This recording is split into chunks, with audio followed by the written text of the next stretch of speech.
Atenção! Vai começar agora uma teleaula de processos de fabricação do curso profissionalizante. Este módulo tem um total de 80 aulas. Hoje, você vai assistir a teleaula número 70.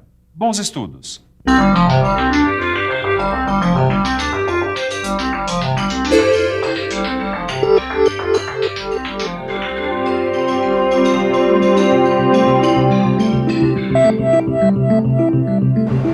Ô, Tito! Oi. Ainda bem que eu te encontrei. Olha só a medalha que eu mesmo gravei.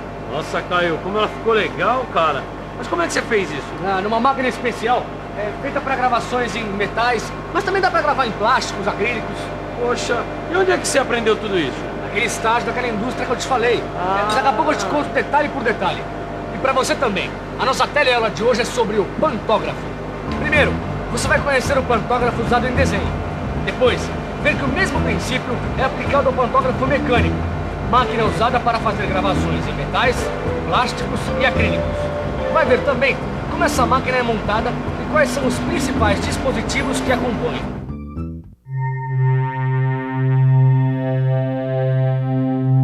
Pantógrafo é um instrumento usado para fazer reproduções. Esta propriedade já está no próprio nome. Você pode reproduzir uma figura no mesmo tamanho ou em escala diferente do original, maior ou menor. Este aqui é o pantógrafo mais simples que existe, usado para reproduzir desenhos e figuras. Se você entender como ele funciona, vai entender também como funciona o pantógrafo mecânico. Ele é formado por 4 hastes que podem ser de madeira ou de metal. O importante é que elas fiquem unidas entre si, formando esse paralelogramo aqui, que é ajustável. Aqui nós temos o ponto A, que é fixo, o B aqui e o C aqui.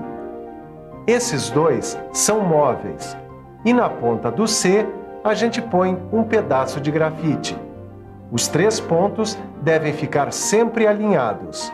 A gente prende o pantógrafo na mesa de desenho pelo ponto A. Debaixo do ponto B, a gente coloca o desenho original. E no ponto C, a gente coloca uma folha em branco. Daí, se a gente seguir o desenho pelo ponto B, o ponto C reproduzirá a mesma figura, só que maior. Teremos então uma cópia ampliada do desenho. Agora, se você quiser uma cópia reduzida, você inverte. Coloca o desenho original no ponto C e a folha de papel em branco no ponto B. Se seguirmos o desenho com o ponto C, teremos o mesmo desenho reproduzido pelo ponto B, que deveria estar com grafite, menor que o original, cópia reduzida, certo? E é isso que acontece quando se usa o pantógrafo mecânico. O princípio é praticamente o mesmo. Bom, Caio, quer dizer que se eu quiser gravar alguma coisa, eu posso usar o pantógrafo? Para gravar estampas de moedas, medalhas como essa que eu fiz. Ou placas de texto. É isso mesmo. O pantógrafo é uma máquina da família das fresadoras. Tem até gente que chama o pantógrafo de fresadora gravadora. Mas por que isso? Bom, o que o pantógrafo faz é o mesmo que a fresadora faz com o material, só que ela usa o bastão abrasivo ou a fresa de gravação. E como é que ela funciona, Caio? Não é complicado não, Tito. Olha só, funciona baseado em 2 conjuntos. Lá no estágio, eu aprendi direitinho, o mestre me ensinou. Um desses conjuntos é esse aqui, que a gente chama mesa porta-matriz. Aqui a gente prende o modelo a ser copiado, ou melhor, o gabarito. Já esse segundo conjunto, chamado mesa de trabalho, fica o material a ser gravado. E a ferramenta de gravação, fica onde? Fica bem aqui, nesse segundo conjunto. Aqui fica o modelo e aqui fica o material a ser gravado. Esses 2 dispositivos ficam sobre a mesa. Quando a gente vai iniciar a operação de cópia, o que acontece? O modelo é tocado por um dispositivo que identifica as medidas de profundidade de gravação chamado apalpador. O apalpador é conduzido assim, manualmente, sobre o modelo. O movimento de traçado é transferido à ferramenta por meio desses cordões de transmissão. A ferramenta, então, grava o modelo. Como no pantógrafo de desenho, à medida que o apalpador se desloca sobre o modelo, a ferramenta usina o material. Veja bem, você tem que controlar manualmente a velocidade de deslocamento do apalpador. E para isso, você tem que levar em conta várias coisas. O material que a gente quer trabalhar, por exemplo. É uma delas. Mas você tem que ver também o raio da ponta do apalpador.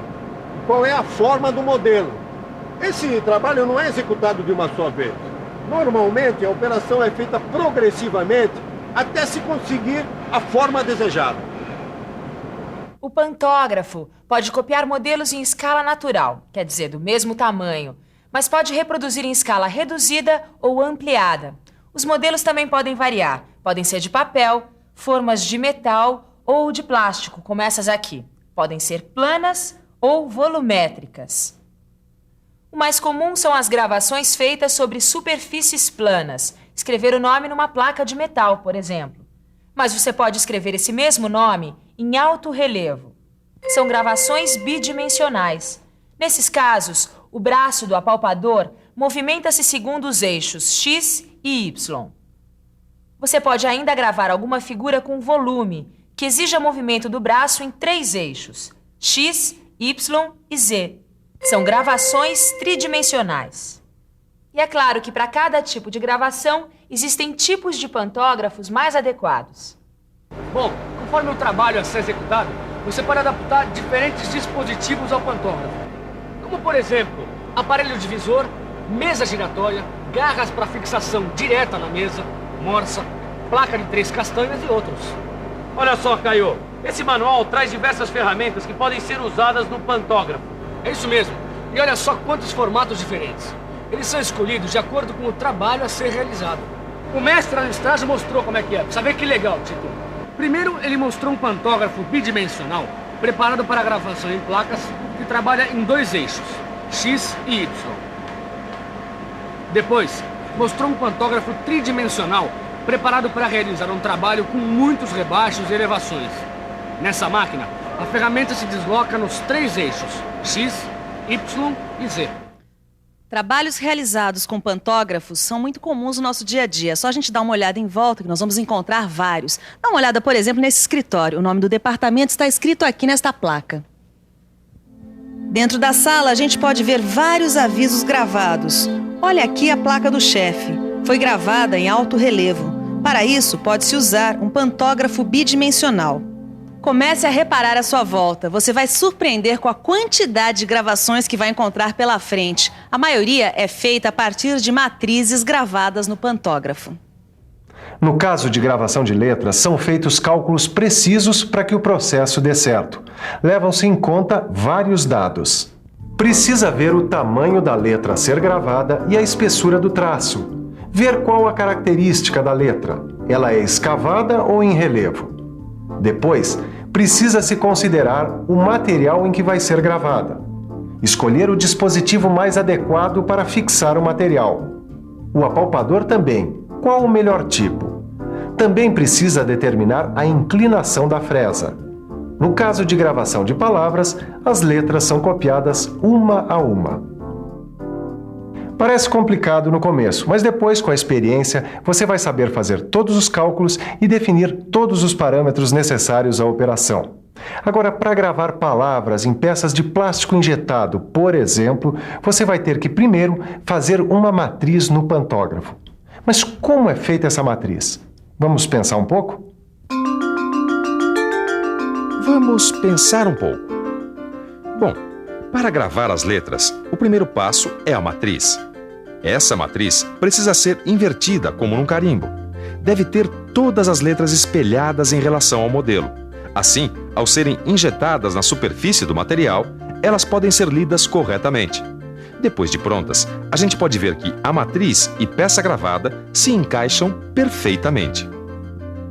Como você viu, tudo depende do material que você quer usinar, da estampa que você quer gravar e dos custos também. Às vezes vale mais a pena você gravar diretamente na superfície do produto. As placas de identificação das máquinas, por exemplo. A inscrição das letras é feita diretamente sobre o acrílico. O pantógrafo tridimensional, além de fazer perfis planos como o bidimensional, pode fazer também perfis mais sofisticados. Sua ferramenta se desloca nos eixos X, Y e Z. Esses pantógrafos permitem realizar trabalhos a partir de desenhos, gabaritos vazados ou ainda modelos tridimensionais. O importante é entender o princípio básico e as características dos vários tipos de pantógrafos e dispositivos. Assim vai ser mais fácil você escolher o sistema mais adequado ao seu trabalho, tá certo? Então, vamos à revisão. E atenção, se liga aí que é hora da revisão. Na teleaula de hoje, você aprendeu como funciona um pantógrafo. Viu que os mesmos princípios de um pantógrafo de desenho podem ser aplicados ao pantógrafo mecânico, especial para gravações em metais, plásticos e acrílicos. As cópias podem ser em tamanho natural, reduzidas ou ampliadas. Depois, você viu como se prepara uma máquina pantográfica, a mesa porta-matriz, a mesa de trabalho, o apalpador e a ferramenta. E conheceu ainda vários dispositivos que podem ser acoplados para a realização do trabalho desejado. E, finalmente, conheceu 2 tipos de pantógrafos: o bidimensional, para figuras planas, e o tridimensional, para modelos volumétricos. É verdade. Se você prestar bastante atenção, você vai ver que tem várias coisas gravadas em todos os lugares. É isso aí. Agora pegue o seu livro de estudos e faça os exercícios. E até a próxima teleaula. Tchau.